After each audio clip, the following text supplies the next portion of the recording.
I'm playing a floored 1600 in the final round of the Frederick Showdown on June 21st.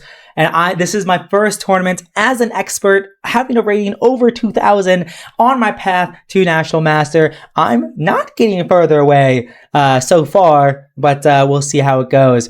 So I'm 3 out of 3 so far. This is a game in 30 delay or plus 5 seconds per move. And this is a no engine recap until the very end of this video. Alan is an older gentleman and that's very active in the DMV area. And he makes a blunder early on and I was able to capitalize on it. He plays c4, and against c4, I like to just play e6 and d5, you know, a queen's gambit, decline type of setup. He plays bishop g2, and I actually was debating on here, like, am I supposed to take on c4, and am I not supposed to take on c4? I vaguely remember this idea of taking on c4. After queen a4 check, I can go bishop d7. After he takes, I can go c5, and if he takes my pawn on g7, then I go knight c6, and then if he takes my rook, I can take his bishop, and I'm x-raying his rook on a1. So if he goes knight a3, I can go knight d4, attacking the knight twice and threatening bishop b5. So if he castles, for example, I go bishop b5 in some cases. And where does the queen go? The queen is trapped. No, queen c3, but then I pick up the queen anyways. So but the queen is trapped, I believe. So there are situations like this where I got to this here in my head. I was trying to remember, like, what am I supposed to do again? Like, after queen takes a8, like, is it f3, knight e5? And I was like, what is supposed to happen if, like, knight c3, well, then there's a fork. And I didn't remember all the details.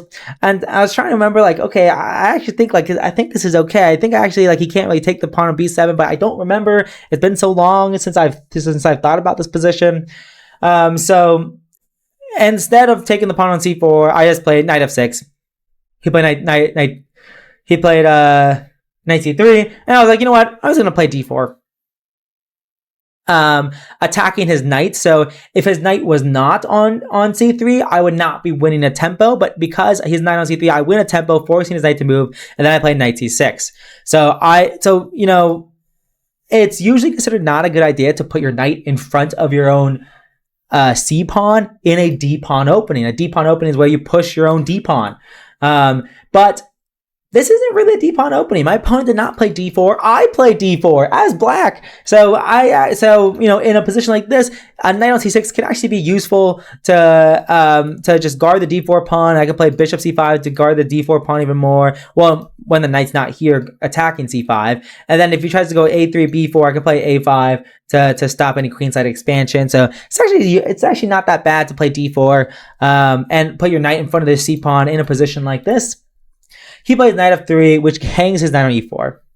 So move 6, and I am up a piece. So now I'm simply going to be converting this game. So he moves his knight to attack my knight. I move my knight back. He castles. I develop. He attacks my knight twice. I just castle. So please take my knight. And you've taken away one of your key defenders around your king. I still have the bishop pair. I'll go rook b8, bishop b7, and maybe try to put my queen on c6 to try to attack your king. Who knows? Who cares? I'm still up a piece. I castle. He doesn't take. He goes d3. I go bishop d7, setting up a discovered attack on his queen potentially. He goes back to d1. Now I play e5. So I've developed. I've expanded in the center. Now he goes e4. And I was like, okay, well, I probably should just take on e3 because why not? And then play like knight d4. And I don't care if you take on b7. I can always go rook b8 here and either take the pawn on b2 or play bishop c6 and start trading pieces.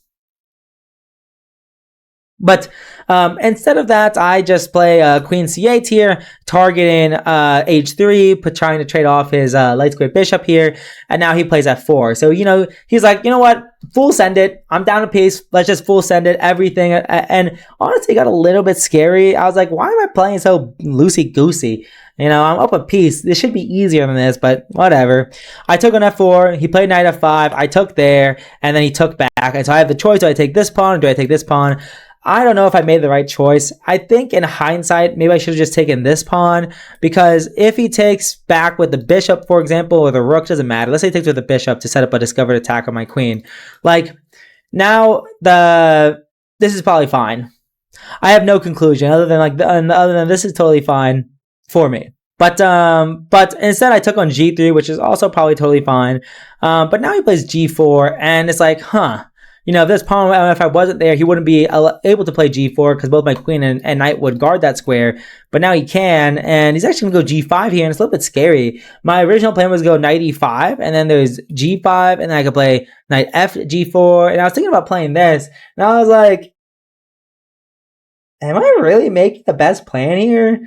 Like, this seems so unnecessary to allow.